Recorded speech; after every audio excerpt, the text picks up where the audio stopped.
Nang medun.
Lamun katututan lamun mangsa prawira digdaya prawira digdaya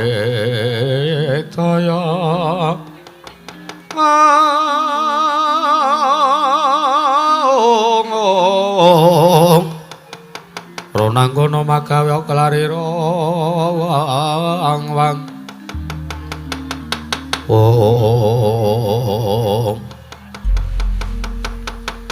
Dimas Antasena ngendheg lawan nggonku mulasara karo ratu kae mau. Kok dadi sampean mulasara karo ratu kae mau kepiye tegese karepe apa?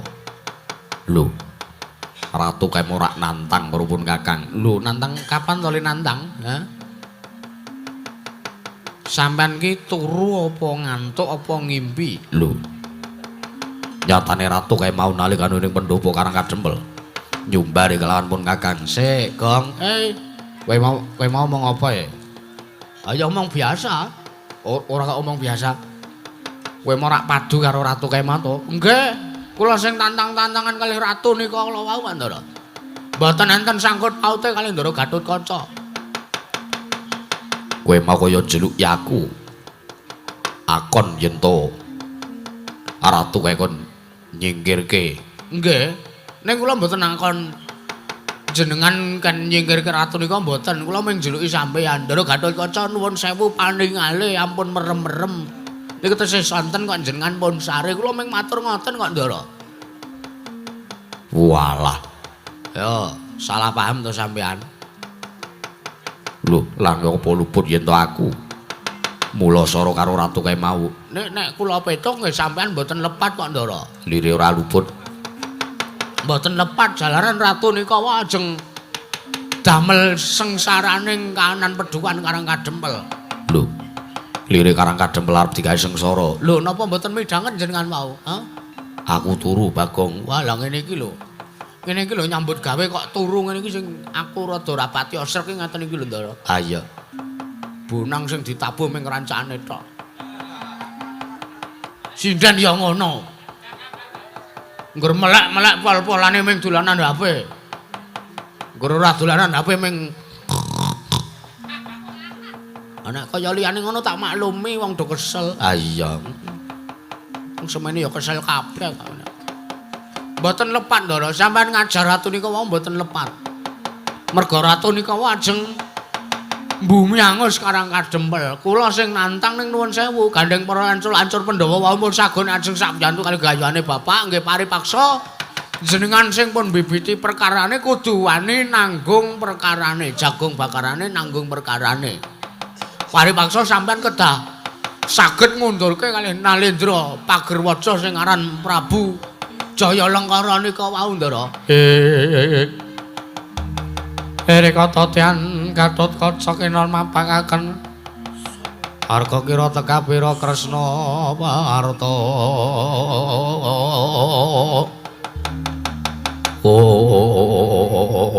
Yo yen ngono aku tak njaluk pamit ngundurke karo ratu kowe mau. Ning ya ora sah temandang dhewe Kakang. Aja kuwatir mengko Antasena sing ngewangi. Engko Kakang Antarsih ben ngewangi, Panakawan yo ngewangi. Nggih, mengke kula ewangi Ndara. Nenten kirane prajurit sing bondo kanane mengke kula undur kalih Petra kalih Gareng. Yo, Bagong. Kula ngaturke matur nuwun iki mawon mboten penak kalih sampean. Ora apa-apa.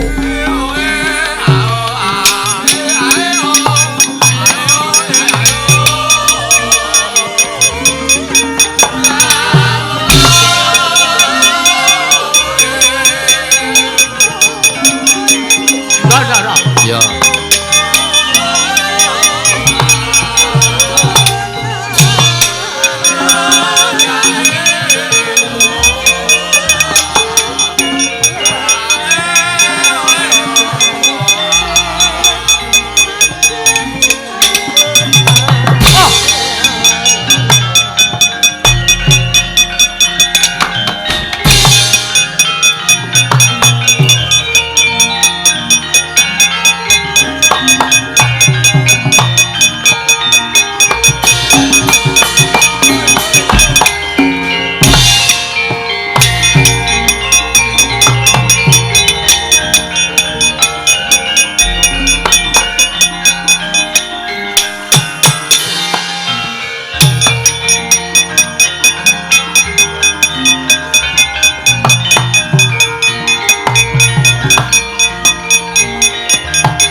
Tengarane ngajurit gong maguru gongso tatakatyo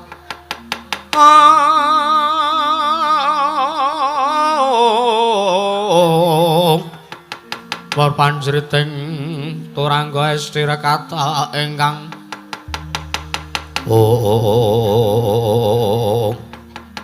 Togok wonten dawuh. Bilung wonten dawuh bose. Sinuwun Prabu Jaya Lengkara. Sinuwun Prabu Jaya Lengkara. Wah. Bingung aku, Gok. Bingung liripun kados pundi? Nuwun sewu niku kok sirahe pating pecutat niku kenging napa? Pating pecutat ngarani kok pating pecutat. Lah kuwi lho sawangan, Gok. Ora wis kaya tumpukan damen to. Mekutha mau sak masik kaya ngoten. Bilung, wonten dawuh. Kowe takon karo aku apa sababe kananku kaya mangkene? Nggih no, kula niku minangka abdi niku penasaran. Kenging napa sampean kok kanane dadi kaya ngoten? Wah. Gok, wonten dawuh. Aku wis ketemu karo sing jenenge Semar Badaranaya, Gok. Nggih. Terus rembuke pripun? Cetane pripun? Dheweke arep tak boyong malah semaya. Yen to gaweane isih akeh. Muntap atine. Prabu Jaya Lengkara. Oh lah mesti nek cara kula muntap. Cara kula wong nek disuwuni napa niku gawe, mangka disuwuni tulung, mangka banget nggone mbutuhke kok malah dikalahke karo liyane. Nek cara kula muntap, pun kula obong sisan omahe. Iki nek kandhane kok wis ngene. Cah iki kaya onde-onde. Ya ben. Kaya onde-onde akeh aku bengi iki prei. Ora nderekke mbahe Kanigara. Terus aku nyusul rene. Ya matur nuwun ya lho. Jantlik. Mboten kok kanane kaya ngoten. Kosih tak ngomong. Nggih. Nggonku muntap mau di adepi karo anake Semar sing ragil. Anake Semar sing ragil niku sing mripate amba kok, sing cangkeme amba. Walah, glondar ta. Nika Bagong nika anake Semar. Yo, aku wis ngerti karo anake Semar sing jenenge Bagong kuwi. Nggih, terus dheweke nantang sumbar-sumbar karo Prabu Jaya Lengkara. Lah kok tanpa kanyono-nyono kok. Nggih. Satriya sing lungguh ning mburiku mau sing jenenge Raden Gatotkaca nglarak mestakaku jebreske lemah nganti dadi kaya ngene kananku kok. Medhon saka pendopo ning prapatan Raden Gatotkaca mabur mayeng-mayeng nyambri sirahe mestakane Prabu Jaya Lengkara. Piye iki, Gok? Kokok yen malegak lekok trembelong kang sarawita. Trembelong kang sarawita kang sabuk plastik. Oh. Long. Gustimu ngadepi Raden Gatotkaca. Pas. Nek kena dielingke kok. Iya. Wah, nuwun sewu. Piye? Sampeyan ngadepi Raden Gatotkaca kula aturi gramyang mestakane. Tesih napa mboten? Isih kok. Alhamdulillah. Lho, kowe kok omong kaya ngono karo Prabu Jailengkara? Mergo nuwun sewu. Long. Ayo. Ya. Mung suwe Raden Gatotkaca niku paling mbotene nek putung baune Nggih potol sirahe niku mung suwe Raden Gatotkaca. Merga nika satriya sing Bebayani gaweane nyamber kana nyamber kene, motol kana motol kene.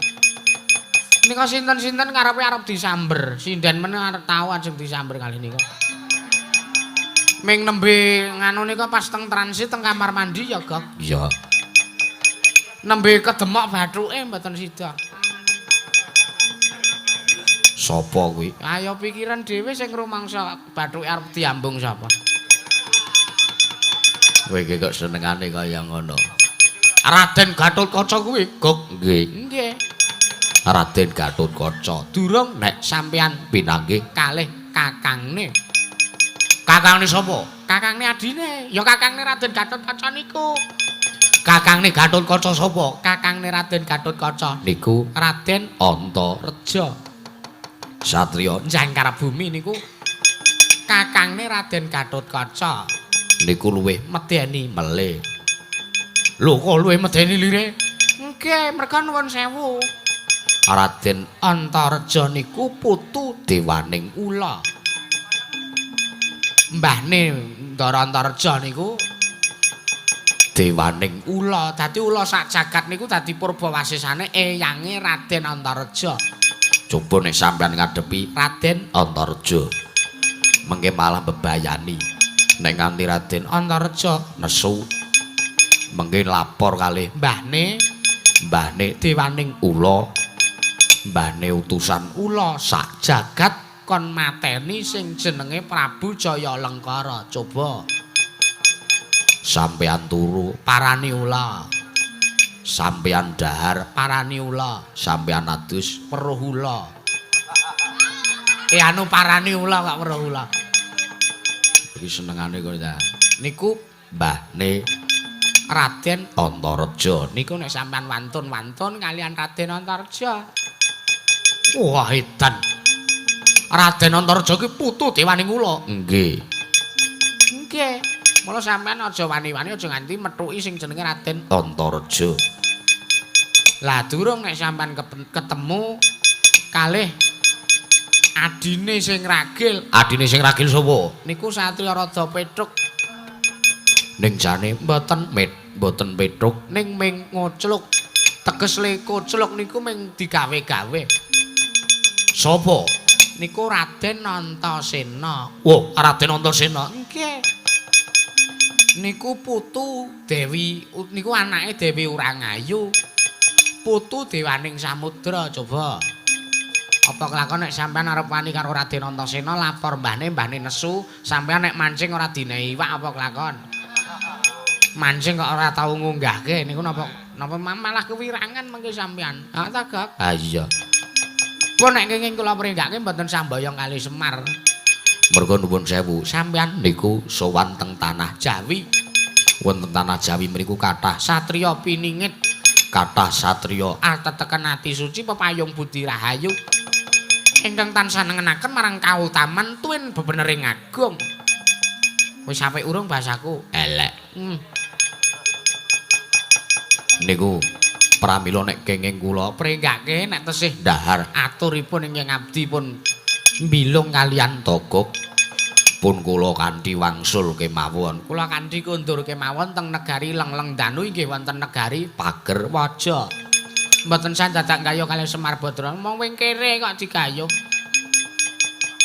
Bali piye? Negaraku Ketaman Pagebluk. Nggih, kula ngertos.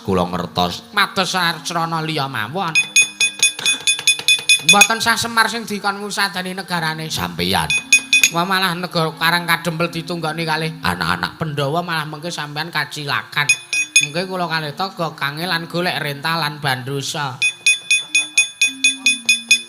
Dinggo ngopo? Nggo gotong kewandane sampean nek pun almarhum mengke. Kok nggih ngapa? Gok wonten dawuh. Bilung. Nuwun. Aku sing duweni tekad kepengin malihake negaraku, Gok. Nggih, keparenge. Keparenge. Wadya balaku sing wis tak gawe kon maju. Lah ra apa to, sampean iku malah sok makake wong akeh. Jelas-jelas pun cetha sampean dhewe sing maju wae babak bundas tato warang keranjang kaya ngeten. Mendal mengke nek prajurit sampean sing maju kadigdayane luwih handap saking sampean sak ngisore sampean. Mengke rak ming malah mateni wong akeh to nyengsarake wong pirang-pirang. Bilung, Wonten dawuh. kowe ora sarujuk karo sing dadi panemu kuwi minggat wae. Kula kan wangsul. Yo. Nggih pun wong pun lunas kok. Nggih paripaksa nek sampean dawuh kalih kula kan kundur nggih kula tak wangsul. Ya ora ngono lung iki gawean patute dirampungke. Togok wonten dawuh, tak cobane. Satria-satria Karang Kadempel tak cobane. Nggih ngeyel pun ngeyel. Ngeyel kok Gok. Ah iya. Ora usah di elingke piye-piye meneh. Gok. Bilung wonten dawuh. Wonten dawuh. Wadya balaku kon maju, kon mungsuh ora satria kae. Nggih setaken dawuh. Ngestaken dawuh kula ming manut lho mengke. Nek enten perkara sing bondo kalani prajurite sampean mati kabeh kula mboten tanggungan. Wis bakune tok dawuh wae. Nggih ngestaken dawuh.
dongeng ande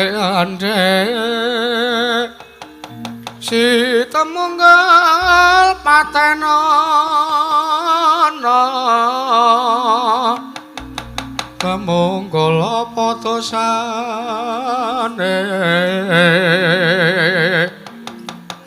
ngungguli mring sasama aja tindak kualat lah iya bener kandamu lali sumber katiwasan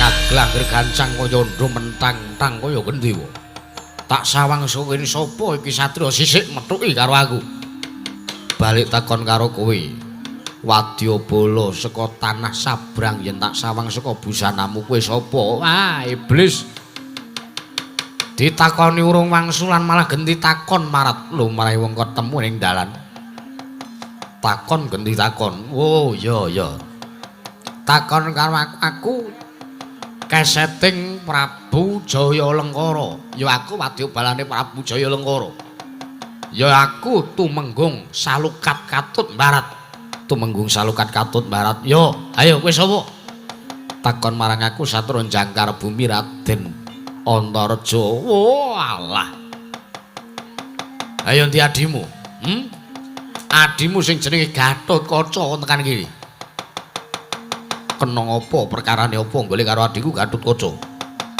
adimu Gatotkaca wis wani mulasara karo ratu Gustiku ya Prabu Jayalengkara ratu Gustimu luput uga kudu nampa pidana piye ratu Gustimu luput kudu nampa pidana bebungah wujude pengantem saka anak-anak Pandhawa wah keparat dumeh kowe sekti dumeh kowe digdaya terus ngagungke karo kadigdayanmu ngagungke karo kabisanmu ya Antareja ana barat eneng kene bakal cetha marganing patimu majo jangka ora bak tinggal loncat yo lena pangindhak tebak dadamu kelakon rondo bojomu panggal tayoni singalena prapteng lalis Salukat Katut Barat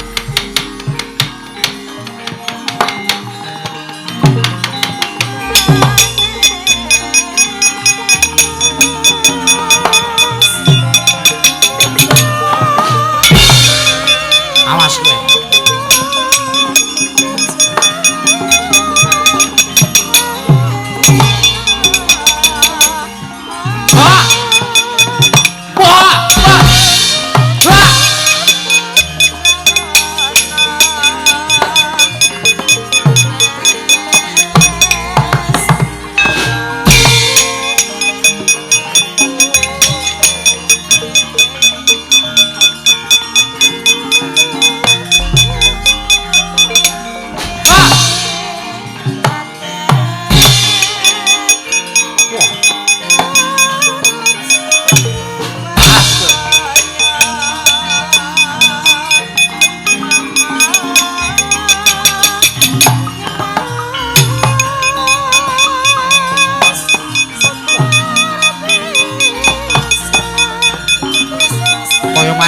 jimat kowe wani ndilat Resi Abang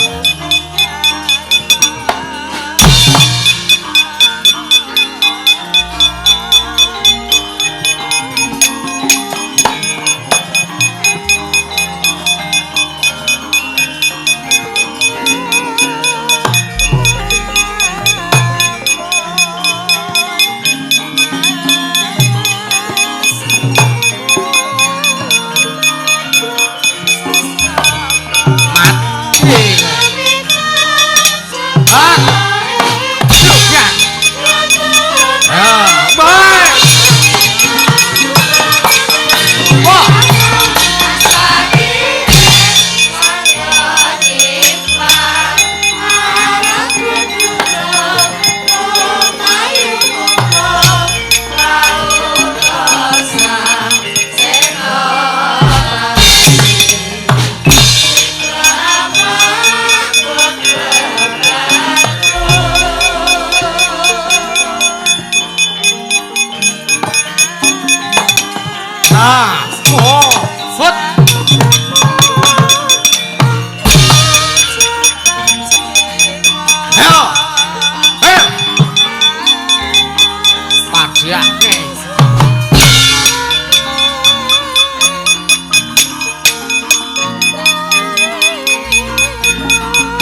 Ha. Ha, kon. Ha. Mati aku. Ha, ha. Ha. Cagak. Mati kowe. Ha, ha.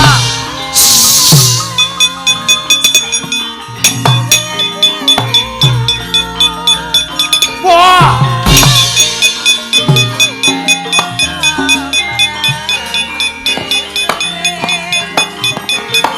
Ngegungke putu dewaning ula.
Lur, kancaku kok mati ya?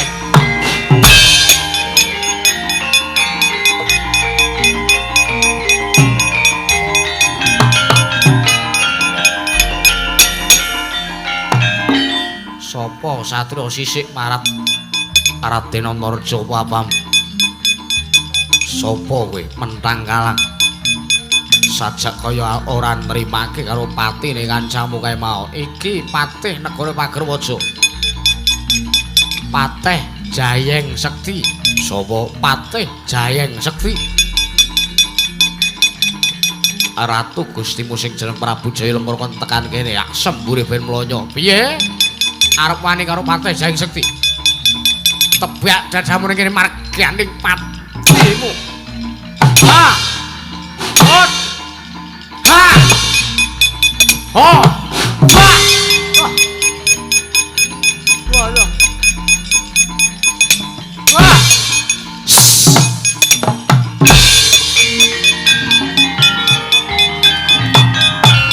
Wah!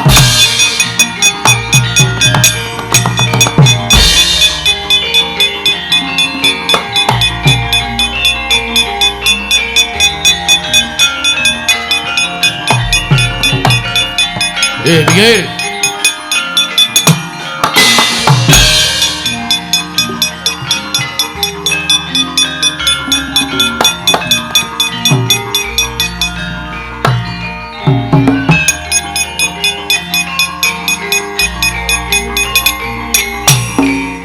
Wah. Sapa wong gedhe dhuwur? Awake sarwa dawa, sapa kowe, Parat? Wah. Satria Dedewati Raden Werkudara ngapusi. Werkudara kuwi ora semene, Werkudara dedeke limang dedeking menungso. Petruk kanong bolong, ayo arep ngopo?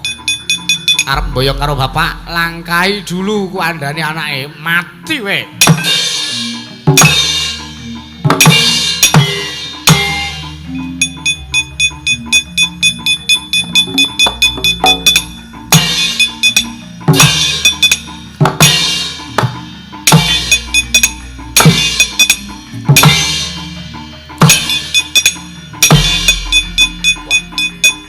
iso.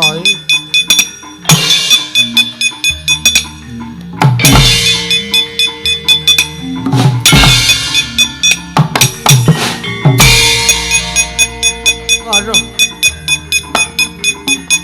Ketak kowe. Ayo. Wah.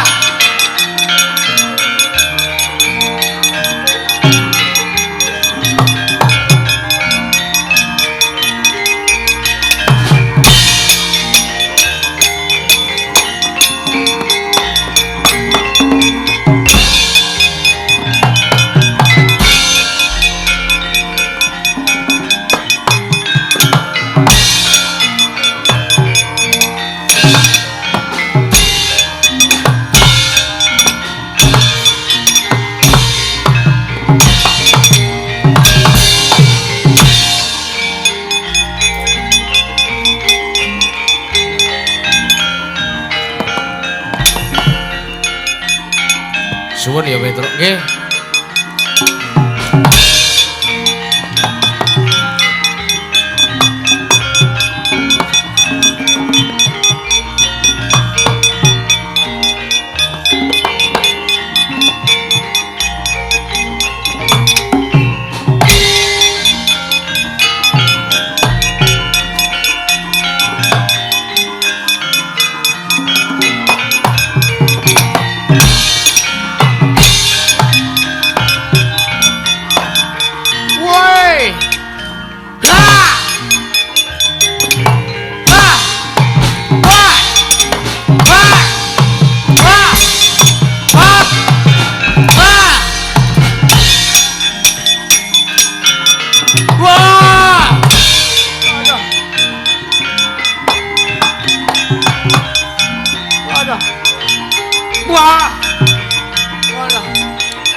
Tangi ya. Arep mboyong bapakku kudu iso nglangkai kewandane Petro. Anggepe ora ngerti nek Semar ki ndi anak apa piye kok terus Semar diancem karang kademplar di bumi angus. Padhakan. Muni awe. Ayo. Anggepe apa? Ya, Truk ya. Ha iya. Ratu kok manuk guwek diopeni. Gapite iki dandake. Oh, ya ora ana ya. Ku ya ngono ora tanggaping sasmita. Pila boro wayange dirapekke malah ngopo. Nek wis tekan data disengeni godhap.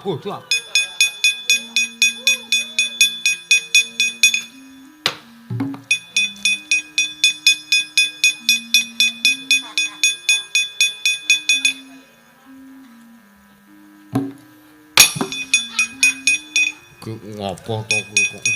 Kaget kok nggajuli cangkem. Kaget kok mapan, kaget kok milih.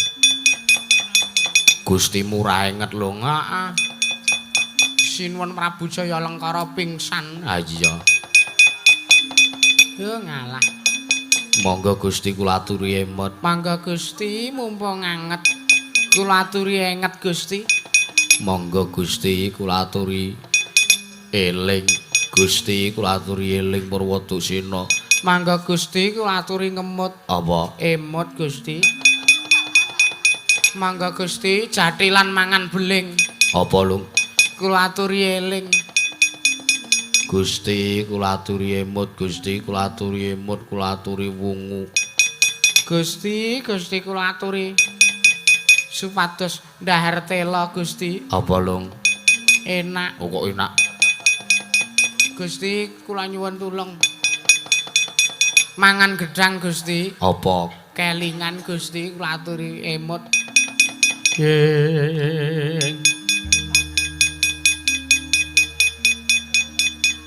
Permarane mangaswamya ngambrang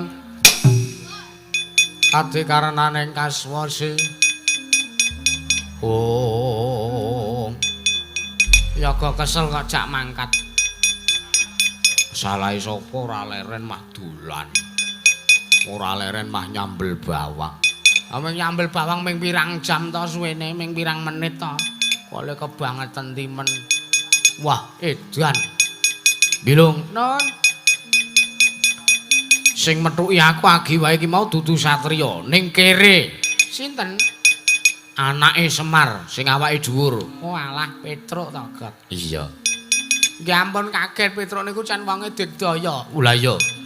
Wah, getak aku awakku iso jempalik, Lung.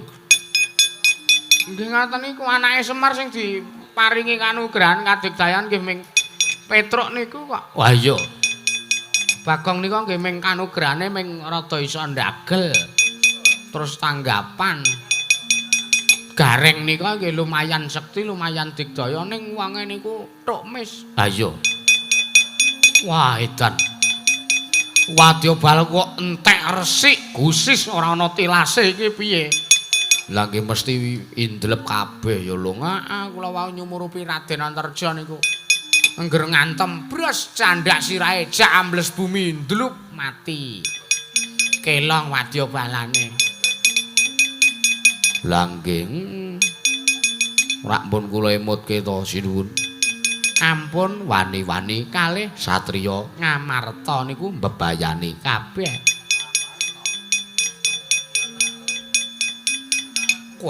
Kandhanane ngeyel. Ratu rupane kaya rupamu. Kandhane kok ngeyel. Ngendel-ndelke. Elingane kene iki tanah Jawa. Tanah Jawa kok kaya satriya, kene iki kebake nggone unggah-ungguh, nggone tata krama, cenanang. Terus diantemi mawon, diantem melih mawon. Modyar. Terus meneh niku ngeyel kandhan-kandhan pun kula kandhani kok mboten manut kok niku Ndara. Lah ya nggih. Kaya ora ta elingke, pun kula elingke ngeyel. Diantem melih mawon, keplak melih mawon. Semangkean kowe. Kandhani kuwi. Nggih kula kandhani. Niki sing ngajak-ajaki supayane tumindak nyerang sampean niki. Wong ngono. Walah diapuran. Kandhan-kandhanane ngeyel. Terus keplak mawon. Niku ngeyel kok niku nggih niku sing cangkeme amba niku. Lho ora udan wong. Terus diantemi mawon. Balene menak ajar sembur mulanya. Modar ora kowe. Waduh sok makake kanca tolong karo kanca makake dhewe ra. Ya ngono kuwi wae iki wis dielingke kok. Wedan Antarja tangane antep tenan lho. Kandhane antep nika ngimbal kijing. Modar iki sing saka dhuwur. Wong kandan-kandanane ngeyel. Terus cara dikeplaki mawon. Yo. Ku arep gawe rusak karang kadempel. Oke. Ayo. Oke. Mulya. Oke. Arep tobalne apa ora? Oke. Dikeplak melih mawon mboten usah dienggo dolanan cangkeme niku cangkeme elek kok niku. Nah, terus sing niki sing aja-aja ini kok.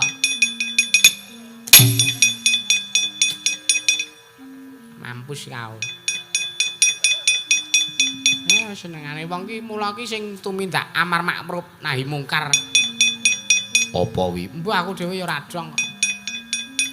Arep tobalane apa ora kowe, ha? Yo, endi wadya balamu? Mbok 1000 aku ora bakal wegah. Tak jambles bumi tak pendem urip-uripan mati kabeh menungso. Terus.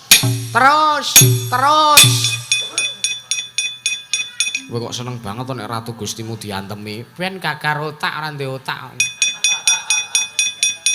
Kula sengit ya angger ngetutke raja kaya ngaten niku. Luwe-luwe kula niku mun ngandani ning niki lho sing aja-aja Ora oh alah dapurmu to. Syukur melih mawon. Ben rata. Liyane diantemi kok kowe ora dhewe rumasaku ora seneng timen nek kancane sengsara. Awas kowe. Wah edan. Satria Ngamarta peng-pengan kabeh lho. Lah mula niku kula kandhani kok sampeyan niku ngeyel mawon kandhan-kandhanane. Gok. Togok wonten dawuh. Satria tak coba. Dicoba pripun? Aku dari Kadigdayan. Nggih, Kadigdayane sampean Tak cokot. Wah, ming siyung pengapite dindel-ndelke. Coba to nek mengke sampean ketemu Raden Gatotkaca pripun, Ndara? Mengko sampean mau sonten pun diajar kali Raden Gatotkaca. ketemu Gatotkaca tak cokot mati. Nek ketemu Antarja Tak cokot mati. ketemu Antasena Tak cokot mati. ketemu Petruk Mati kae ming kere tak cokot mati. oh nggih ketemu sinten niku Nala Gareng Tak cokot mati. ketemu Bagong Tak cokot mutar. ketemu Semar Tak cokot mati. Semar mati Pandhawa ora trima Pandhawa tak cokot mati. Pandhawa mati Prabu Bathara Kresna mboten trima Kresna tak cokot mati. telek ora trima Tak ora. Aku ratu to nyokoti telek. nggih monggo mawon Gok wonten dawuh. Wong-wong kae tak cokot ora mati ning malih dadi kewan. Weh lah. Elok. arep buka sulapan apa pripun Ora sama itu nek ora ngerti kridaku. nggih ya ditantan wae mangane nesu-nesu kok Ah iya.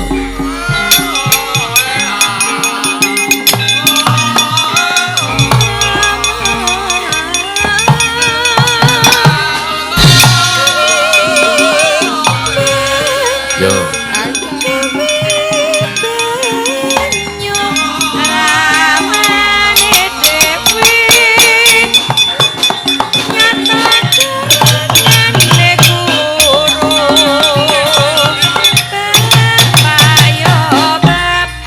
oh nyantol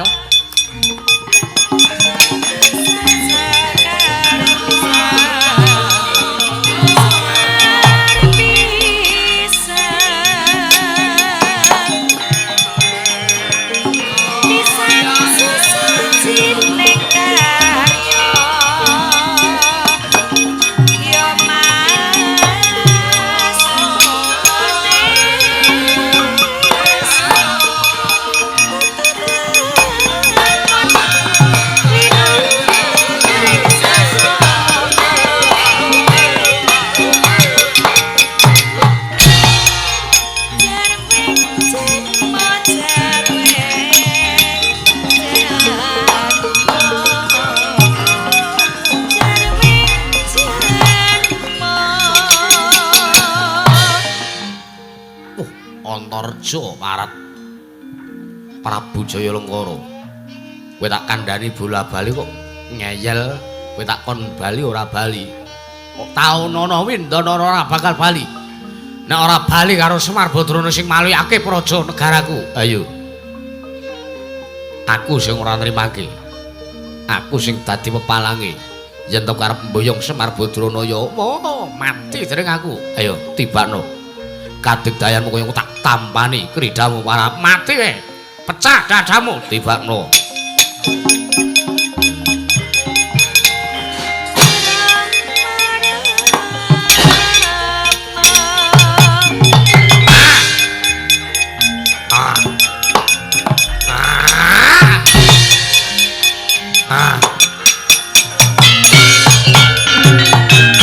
Sinokot jangganing Sang Raden Antareja dening Sang Prabu Jayalengkara.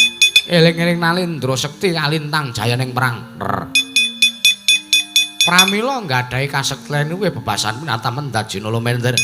Tinumbak bengkong sirda putung nalika semanten. Tan nggadahi daya kekiyatan Sang Raden Antareja.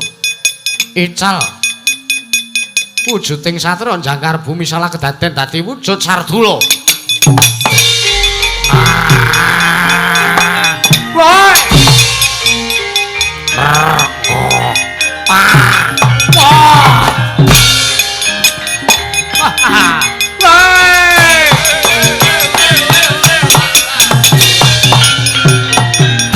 Ayo. Kowe siji sing dadi macan. Kowe siji sing dadi kewan. Kakang Neo gek saiki adine marang Neo. Amuk legane ngatiku. Woi! Wah!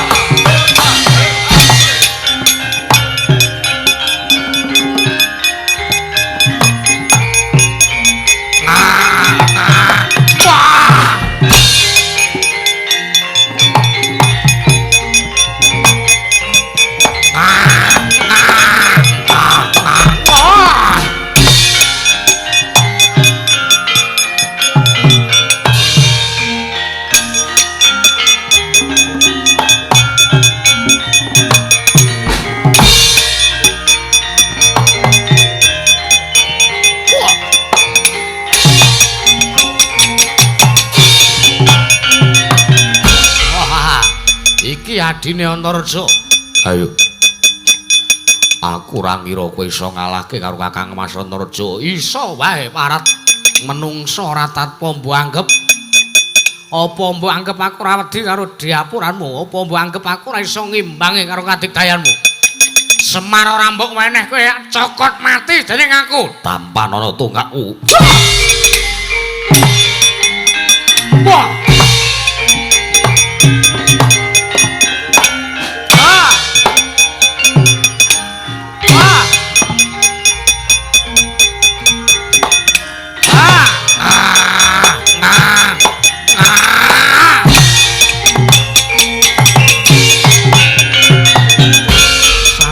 Ingkang ngraka nenggih Sang Raden Antareja ingkang wis wujud Sardula.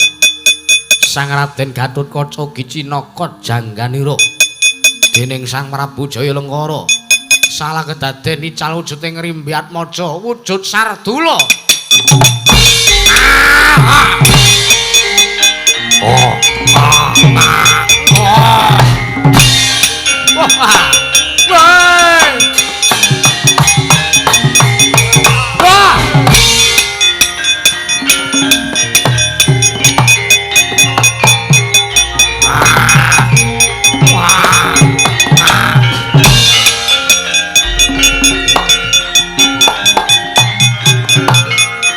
Wah.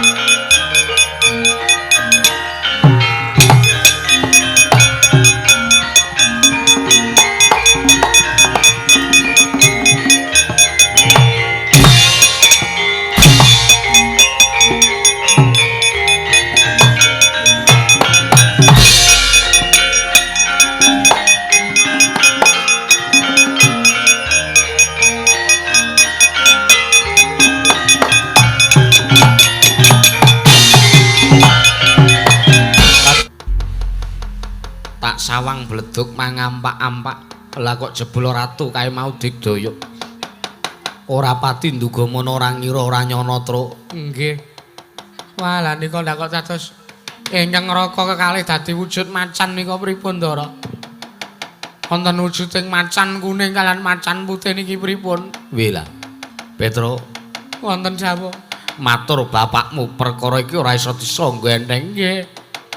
Wah, lah nek kaya ngene, Pak. Kowe ndi gegayuhan ming mbangun desa kok ngrekasake para bendara. Nganti wujudane dadi kaya ngono. Wis wujudane kaya ngono ya kelangan jiwaning kamanungsan. Wis ora apa-apa to. Ora usah kuwatir perkara iki, lelakon iki mesti ana pungkase. Pak, ketiwasan iki pripun, Pak?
Pripun?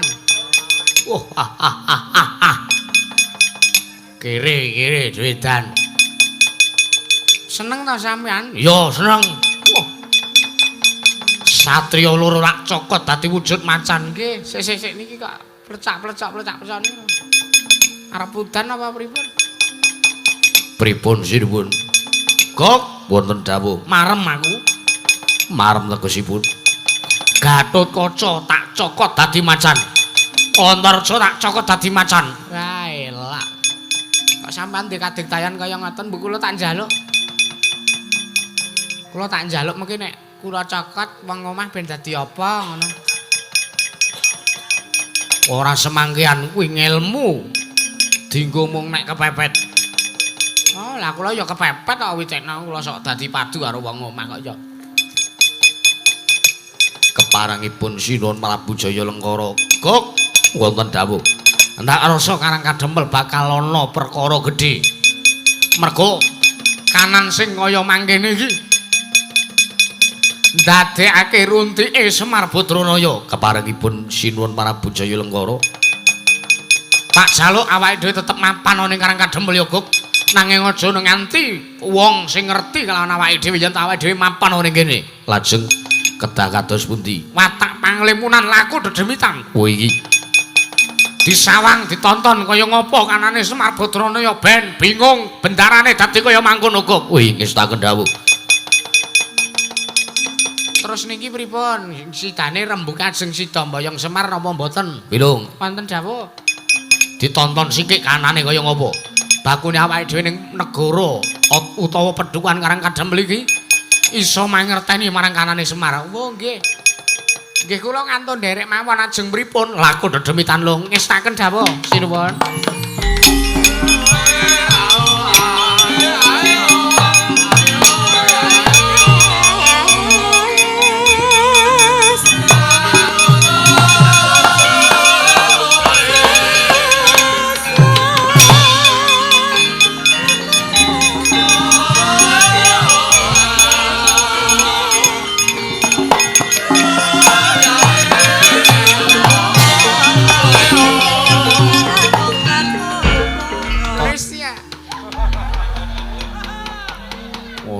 Indonesia ora senengane ora. Nek wis kaya ngene iki rak dadi awake dhewe mboten ketak ta sinuwun. Iya. Oh nek mboten kaya pun mboten ketak kaya ngeten iki. Awake dhewe aman mapan teng Karang Kadempel. Lah iya. Terus niki pripun? Disawang kanane Semar Putra dicaketi kae. Nggih, ngesraken jawab.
Kekuk satulit mel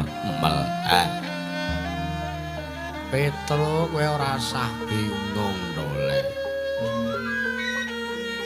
Kanane bendaramu sing kaya ngono kae udu kok lupute para ndara-ndara.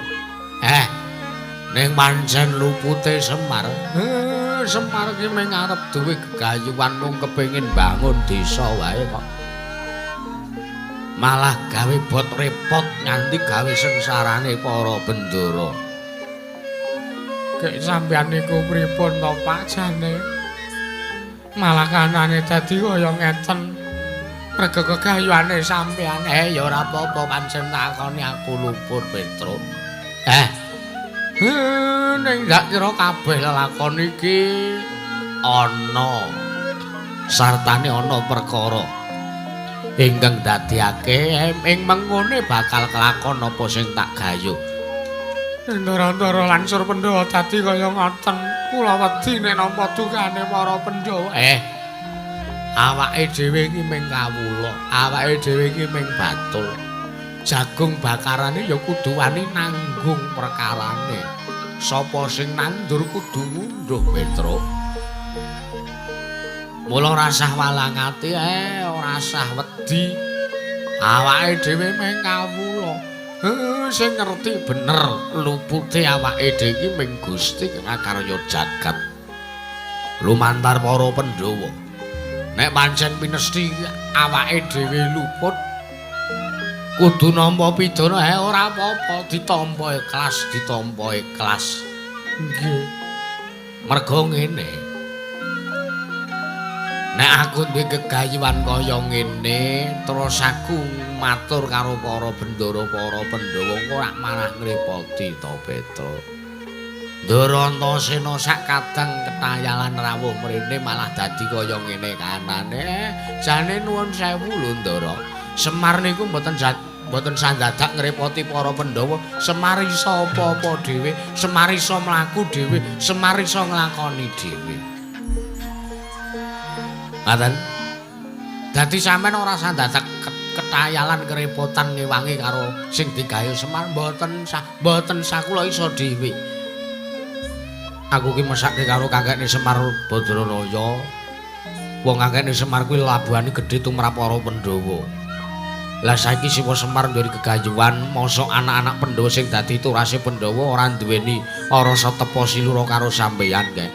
Aku ora kepenak. Nek sampean ngendika kaya ngoten malah kula sing ora kepenak. Kula niku seprana seprene ngetutke Pandhawa niku mung kaya benalu. Kula niku mung tansah ngrepotke kalih para pepundhen sampeyan para Pandhawa. Kula pendak-pendak ngetutke Ndara Janaka tindak mesti njaluk jajan, mesti njaluk diopeni, njaluk pangan. Mergo kula ngrumangsani kula niku wong ora deduwen. Empun. Kula kinten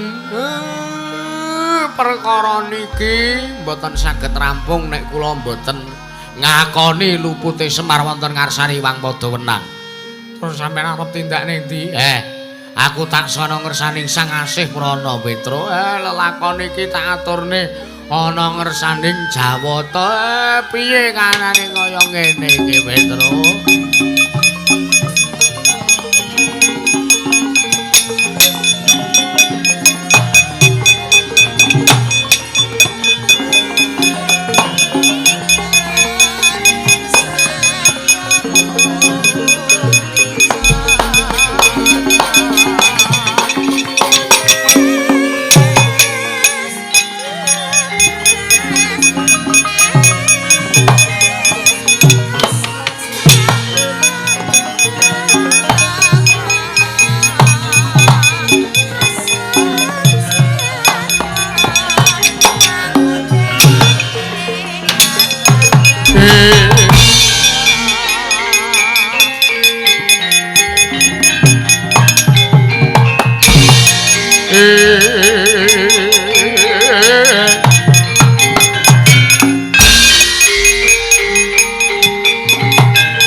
Eko saknyatane kenjang seret winangun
ben sembah ning ulun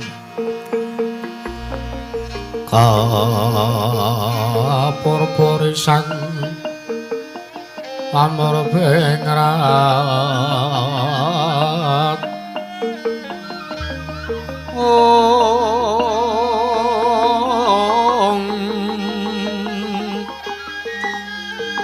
mringsa anane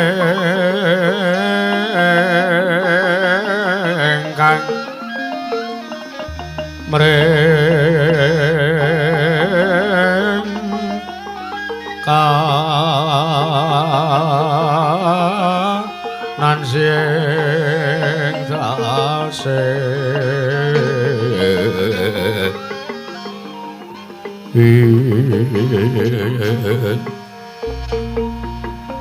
mawe buka kang saweko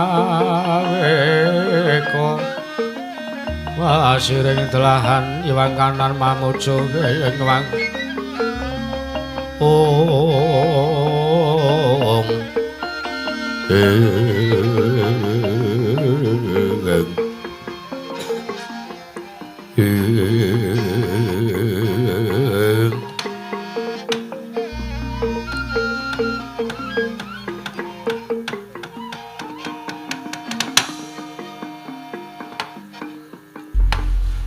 Mas Tunama Sidam Sikaring bawana langgeng Kakang Narada Kakang Resi Kaneka Putra pergencang Marudaya Pak Pong Bu bolong kali cedhe sapa sing gawe Kula nuwun wonten pangandika paduka Wang Adi Pramesti Bathara Guru Adi Guru punapi Adi Guru Kakang Narada inggih damel kejojutaning penggalih paduka Kakang Resi Kaneka Putra kula ngamontenaken parepatan agung Sangya Para Jawata Kakang ngaturaken pambagya raharja sampun ingkang raka tampi pratanipun ingkang raka sithik pangudalu-dal wonten ing Kahyangan Jenggring Salaga mboten manggalangan setunggal punapa Adi Guru mboten langkung kula aturi nampi putya pangastawanipun ingkang raka sithik pangudalu-dal Adi Guru Manikmaya nuwun nggih Kakang sampun ulun tampi akarya Cundaka Panglingga Murda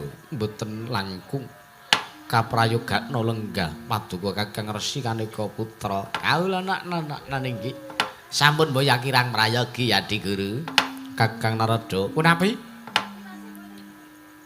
mesti kemawon paduka Kakang Resi Kaneka Putra kaget sareng ulun timbali utawi sareng ulun dangu rawuhipun wonten ing Kahyangan Paku Jamur Kakang yektosipun sejati kula namung badhe nyuwun mriksa wonten ngarsa paduka Kakang Resi Kaneka Putra sejatosipun perkawis punapa ingkang dadosaken sabab Kahyangan Suralaya ketaman gara-gara Kakang awit panjenengan ulun menika bingung kados punding sakmanggi anggen ulun badhe maloyaken Kahyangan Suralaya ingkang ketaman gara-gara bawa panas ingkang sumundul ing ngawiyah Kakang Resi Kaneka Putra pergencang Marudayang Pak Pong Bu bolong kali cedhe sapa sing gawe Adi Guru kula nyuwun pangapunten lho Di menawi paduka Wang Adi Pramesti Bathara Guru paring dawuh ingkang kados mekaten menika kula nuwun sewu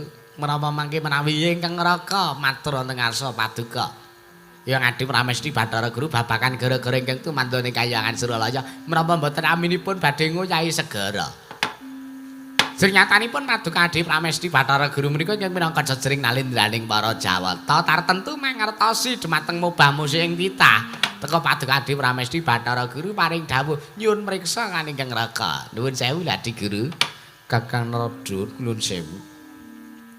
Ngibaratipun ingkang tiyang ingkang damel cangkriman kula menika damel cangkriman tumuli paduka Kakang Resi Kaneka Putra ingkang batang cangkrimanipun ingkang rayi pramila sampun ngantos wigih ringa-ringa kula aturi paring dawuh sababipun punapa wondene Kahyangan Suralaya ketaman gara-gara Kakang Narada alah dalah iki Adi Pramesti Bathara Guru iki nuwun sewu Prawi ingkang raka ing sigi pangudal-udal dipun kewarengaken blaka sejatosipun gara-gara wonten ing Kayangan Suralaya menika dipun sababaken awit gegayanipun Kakang Semar Badranaya. Pramila nuwun sewu. Kula sejatosipun boten wantun matur wonten ngarsa Paduka Adi Pramesti Bathara Guru bilih ingkang dadosaken sabab jalaran gara-gara ing Kayangan menika Kakang Semar Badranaya. Awit Kakang Semar menika taksih kadang paduka piyambak. Kakang Semar menika kadangipun Hyang Adi Pramesti Bathara Guru pramila sampun ngantos ing sak mangke thukul raos memungsuhan kaliyan pun Kakang Semar Badranaya. Awit Kakang Semar Badranaya piyambak ugi prisa bilih Adi Pramesti Bathara Guru menika jatosipun sengit kaliyan Kakang Ismaya. Lagi ngapunten tadi Guru. Astungkara sidam sekaring bawana langgeng Kakang Narada inggih. Sayekti ulun menika mboten narimaken tuwin ulun mboten remen menawi Kakang Semar taksih gumelar wonten ing Madyapada nanging sagendakan punika Kakang kula kinten ingkang lepat menika mboya kok Kakang Semar nanging ingkang lepat pun para Pandhawa. Lho mangkene teka Paduka Adi Pramesti Bathara Guru nglepataken kalih para Pandhawa lepatipun Pandhawa menika napa? Pandhawa menika satriya ingkang ngatetaken ati suci pepayung budi rahayu ingkang tansah nengenaken marang tumindak becik tumuli ngiwaken bingkas dumateng angkara murka watak angkara budi candala teka Paduka Adi Pramesti Bathara nglepataken kalih para Pandhawa kados pundi Adi Guru? Nuwun sewu Kakang. Inggih panci leres bilih para Pandhawa menika satru ingkang atoteken ati suci pepayung budi rahayu. Nanging menapa para Pandhawa menika sepisan kemawon menapa para Pandhawa menika emut kaliyan labuh-labetipun Kakang Ismaya. Inggih Kakang Semar Badranaya ingkang wiwit Pandhawa taksih alit ibaratipun kuncung ngantos gelung jambang ngantos celaprang para Pandhawa menika sepisan kemawon dereng nate amales budinipun Kakang Semar Badranaya malah ing sakmangke anggenipun Kakang Semar nggade gegayuhan nggih kepingin bangun desanipun tumuli dayanipun ngantos sumundul ing awiyat mriku awit gegayuhanipun Kakang Ismaya ingkang estu luhur Kakang. Nanging kenging punapa to Kakang Ismaya nggade gegayuhan ingkang kados mekaten nanging para Pandhawa mboyang nggadahi raos pamatur nuwun wonten ngarsanipun Kakang Semar Badranaya. Malah ing sakmangke Pandhawa lirwa ing kewajiban boten ngayomi malih dumateng Kakang Semar Badranaya ngantos Kakang Semar Badranaya nindakan piyambak anggenipun nggade gegayuhan kepingin bangun desanipun Kakang. Pramila ulun mesthekaken bilih ingkang lepat sanes kok Kakang Semar nanging para Pandhawa ingkang sampun kalimput tuwin kelepian kalian pun Kakang Semar Badranaya Kakang. Pandhita kang kinarya wangsit pindha kumbang Pindha kumbang anget saping nawang susah angin ngentinggone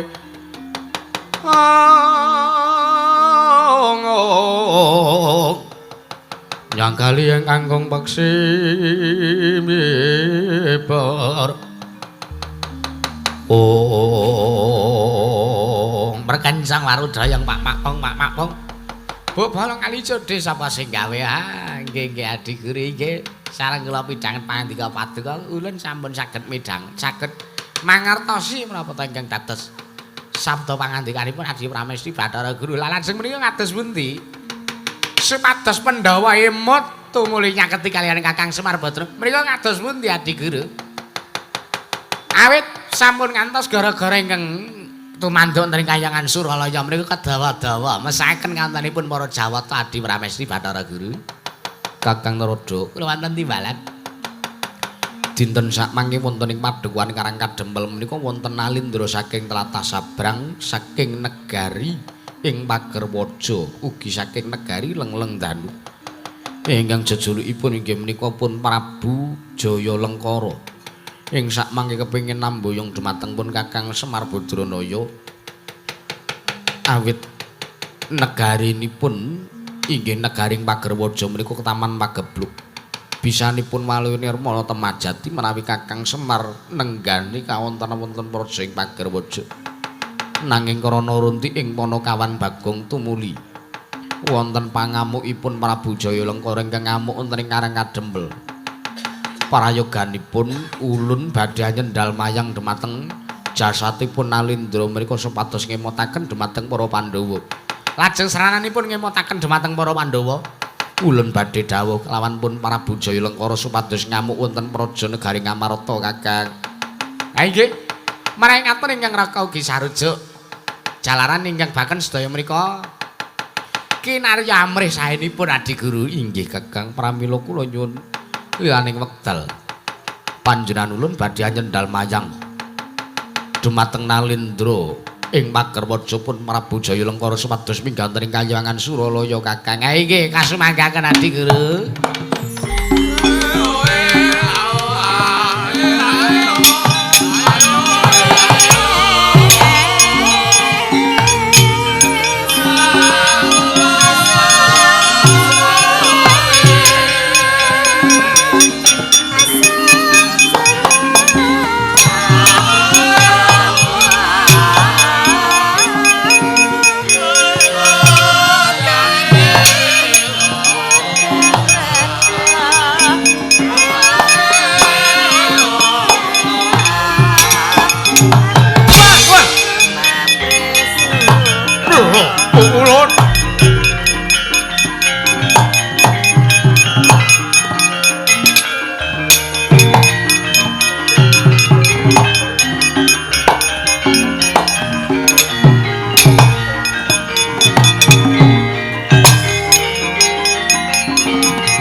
Dalu aras abyasarat lintang kanggo madhap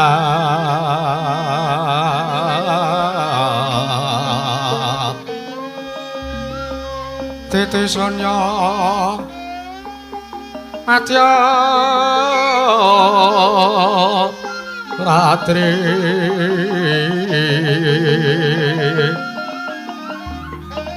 lumrang kandaning pos pita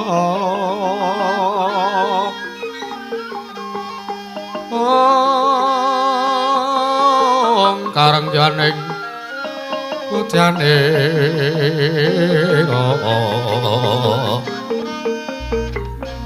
sang deca warombrang lir swaraning matu pranta manungsung sarining kembang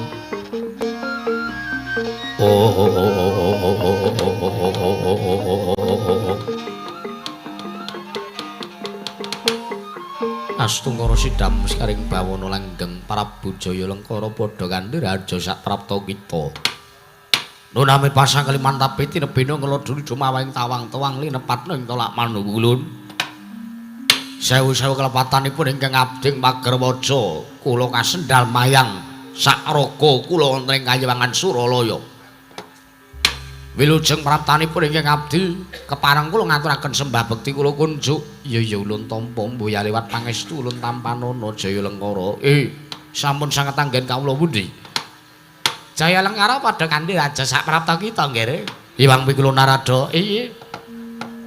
Wilujeng praptanipun ingkang abdi kula ngaturaken bekti kula kunjuk pungkulun. Ya ulun tampa mboya liwat pangestu ulun tampanana Jayalengkara. Nana nggih sampun sanget anggen kawula pundi?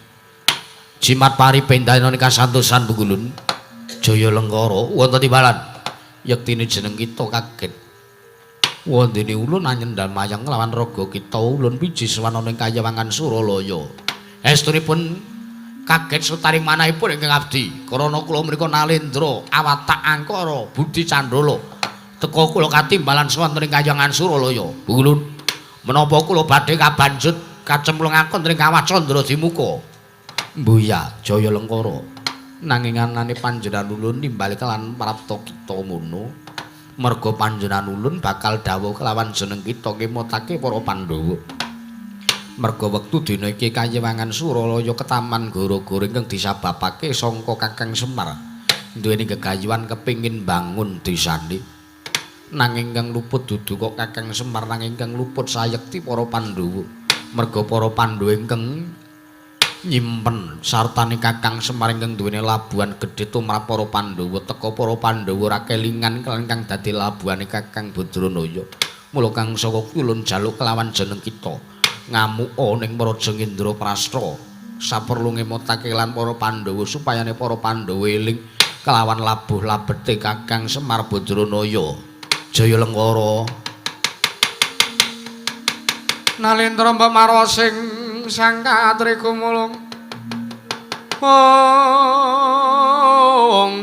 Katri kumulung mangrempak ing wadya.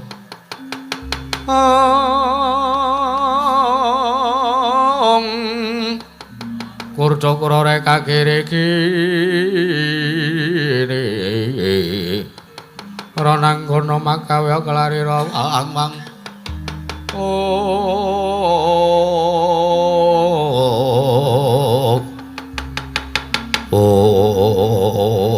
jagat pangestu ngrawaya lur jagat estunipun awrat anggen kula badhe nglampahi nanging kados pundi ingkang dawuh kelari kang abdi menika paduka dewaning para dewa nalindaning para Jawata. Pramila kula ngestaken dawuh paduka Wang Pikulun Bathara Guru. Iya. Yen to pancen jeneng kita sagut tumuli budhal dina iki.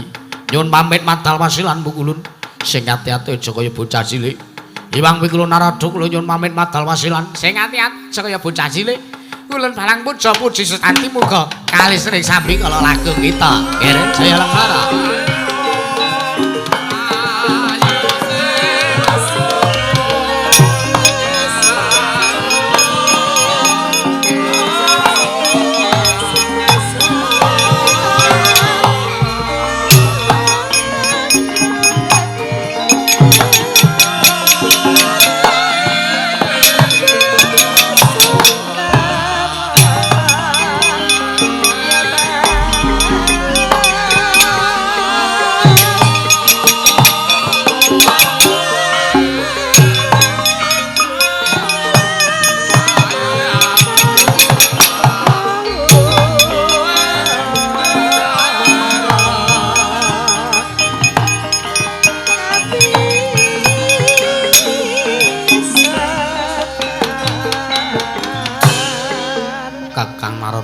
Punapi adi guru prayoganipun kawontenanipun lampahipun Jaya Lengkara dipun tulat saking Kayiwangan Suralaya sampun ngantos ing sak mangke kesempya ing Aradan. Ha nggih parang paduka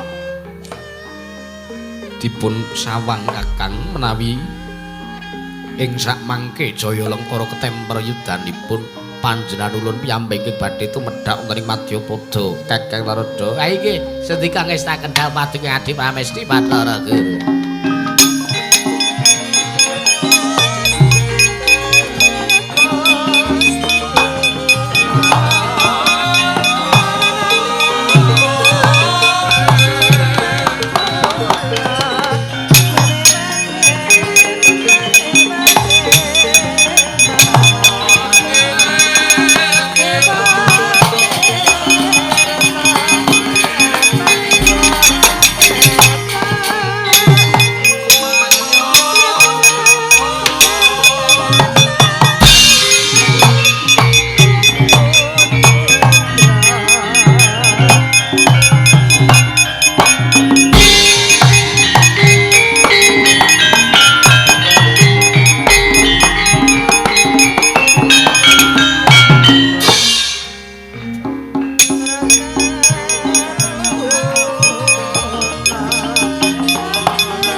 Nyatlang ngedenggalang jana gelar pantan boncal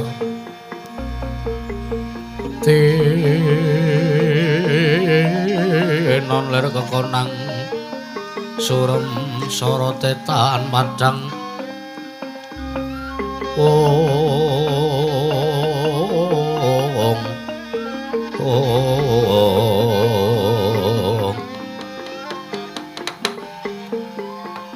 Sirabeng sangga ngaku kemantos sing dalu jroning ratri dering wonten ingkang kacarita namung Sang Hyang Pratangga Pati jedul saking barang wetan kalengan mega sarta gunung-gunung parandene kang bisa merbawani jagat raya dupi tata sing amantian dewasane wau kaususawan sine wis ngancik gara-gara Sukra mangkara tumbak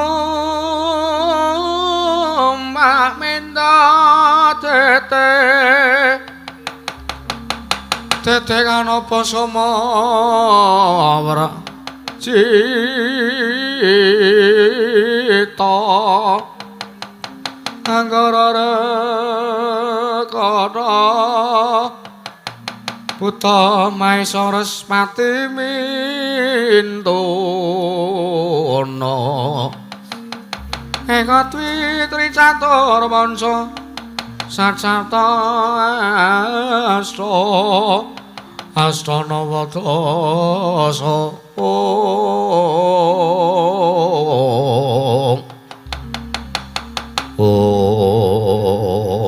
apa to kang dadi pertandane kang goro-goro goro-goro sakja mungkin arep ngurmati wijil repat sangya para panakawan Lurah Petruk Kanrong Bolong lan ora gaengku sumawana Lurah Bagong kang sami gojekan madaring alas Rorombo Nah kasmanten kados maring Sangya para panakawan gojekan madaring alas Rorombo Lampahira Sangya para panakawan medal tlatah tirta kencana